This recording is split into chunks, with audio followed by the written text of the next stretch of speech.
This relates to the points raised by the characters in the story, in that there's no way to get a positive feedback with more and more radiation, causing more and more radiation, when a warmer ocean doesn't give off more radiation than a colder one does. There's this tendency of water to dampen down any attempt to change the Earth's temperature. It is the most important moderator of temperature. If you live near the coast, you're typically subjected to less extreme swings in temperature because of the moderating effect of the water than if you are far inland and in a high altitude location. This influence of water, which is essentially being demonized as something that would destabilize the Earth when it's in fact the opposite influence, is one example of how people are made to fear change. An institution, as an undead entity, doesn't want the basic constituents of life to get more abundant, and doesn't want people's standard of living to get too high, because then people's fear would lessen and the power of the institution would be undermined. When an individual identifies with an institution, then the individual's perceptions of the world essentially become turned upside down. What would be beneficial for an individual person is seen as toxic, and vice versa. So this might be what makes it harder for people to imagine and come to terms with change, even when it would benefit them, and even when, by having more abundance and more life, there would be fewer shocks to deal with than what people deal with already. This gets manifested in a number of ways, and we act out this drama of the ritual question and answer exchange every day, or fail to act it out. Some of the sample questions that come up in Vampire Holy Grail dialogues appear in the following slides. This presentation has been a template of sorts as to how one can interpret Vampire and Holy Grail stories, and it's a model for how we see vampires as institutions, how we can use them as metaphors for understanding the relationship between ourselves and our institutions, and to see how those institutions are failing us and how we can look to start changing them. And these sorts of themes appear throughout Evolve too, and I think the book is very important for that reason.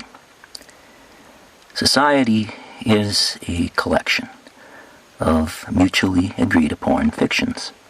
If we have defective fictions, then the price of organizing everything according to a sacrificial system, in which we believe that some sort of killing, symbolic or real, is the basis of all of our interactions, then we pay a very high price for that, and that price is built into everything. Especially the things we pipe into our houses, the price of our entertainment, the price of our electricity, and our waste disposal. Everything we do throughout our daily lives can be made more expensive if we don't have fictions that support the drive to learn and to grow and to have healthier lives. In order to even compose this message, I've had to start embodying some of the actions and descriptions of things that occur in my own story. In order to make this recording, I had to find a way to shut out background noise, which is very difficult in a city. I could turn off my own appliances like my computer and my refrigerator and wait for the furnace to shut off. But even after doing that, I found it very difficult to shut out the background noise of something called Memorial Drive. This is a street in Calgary which has trees planted along it with the inscription, "These trees are living memorials of men who died for your freedom." And along Memorial Drive, we've also had a especially expensive memorial bridge built lately, which cost nearly $25 million, which may not sound like a lot, but it's equivalent to the entire embryonic stem cell research budget of the United States of America in recent years, at least the federal budget, the National Institutes of Health budget. So One city, building one bridge, spent as much money memorializing the dead as an entire, much larger country spent in recent years per year, finding ways to bring them back, or regrow them, or finding ways to keep people from aging. So there's this enormous misallocation of resources in our society. Now, I don't say necessarily that we could solve all of our problems by simply throwing more money at research into ways to keep ourselves from aging, because that's another form of sacrifice, believing that you can just throw resources at something and the problem will get solved. As I've tried to show in the story, much of what we have to do in order to adopt positive change comes from conversational, psychological, fictional effort devoted to dialogue and the search for better answers. If we don't do that, no amount of spending will make up the difference, because people simply won't be psychologically equipped to make positive changes. As I've tried to compose these recordings, I've had to become more like food in some ways, which you can actually hear in some of the recordings, because you can hear my mouth opening and closing, or the occasional gurgle from my stomach even at times. And I've had to make myself behave more like food because I needed an enclosed space that was sheltered from outside noise in order to make the recording. And of course, this is what we do with food too. We isolate it from its surroundings to either cook it, as in an oven, or to keep it from spoiling, as in a refrigerator. Now, I've also found that science fiction and fantasy structures have become part of the basic fabric of our society. One of them, of course, is the street behind me that makes this background noise. It's based on the principle that sacrifice is the way to deal with our problems. But another one I've ended up acting out comes from an Indiana Jones movie. It used to be that the number one way of manipulating people through fear was the fear of nuclear war. And this happens in one Indiana Jones movie. He's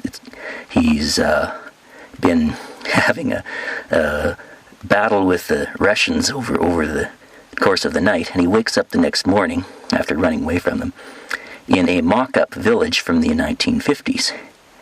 And he hears a countdown going on around him and realizes that they're about to perform a nuclear bomb test, and he's in the middle of ground zero of the test site. So he looks around to find some way to shelter himself from the explosion, and finds a refrigerator. So he tears out the shelves, crawls inside the refrigerator, and closes the door just as the bomb goes off, and manages to save himself that way. Today, the equivalent we have of this nuclear war is the propaganda we're exposed to that's fundamentally sacrificial in nature, saying that it's inhuman or wrong to try to keep ourselves from dying, or that it's wrong to try to supply the earth with the basic necessities it needs to grow food more efficiently and make it a more attractive place to live. So I have found, much like Indiana Jones, that the only way I could even make this recording, to symbolically clone myself, duplicate myself, or use parts of myself to, I hope, feed and nourish other people intellectually, is to isolate myself from the background noise of this sacrificial place, Memorial Drive. In order to do that, I've had to crawl inside an old refrigerator, just like Indiana Jones, and that is how I've made several of these recordings. Some of them were made at Christmas when I went to visit my family who don't live in the city, and I sat inside a car in the middle of the night to make those recordings, removed from a place where there was background noise. But in both cases, I've recorded them inside various versions of either a greenhouse, in the case of the car, or a black body, in the case of the refrigerator. And even as I say this, I can feel myself warming up, because I'm acting like the heat source inside a black body and heating the refrigerator as I talk. I'm also, of course, expelling water and carbon dioxide as I talk. So, even the act of telling a story for someone else can start to change your reality and the way you look at the world around you. So that's why I think it's good to read this story and perhaps other ones in the anthology, because they're about the future evolution of our relationship between ourselves and institutions. And in the case of my story, it's not merely about the transformation of a character who meets someone who's a little bit like the Holy Grail, but about the transformation of the Holy Grail story itself, from a sacrificial model to a more productive model, I hope. And thanks for listening. I hope this has some productive effect on you.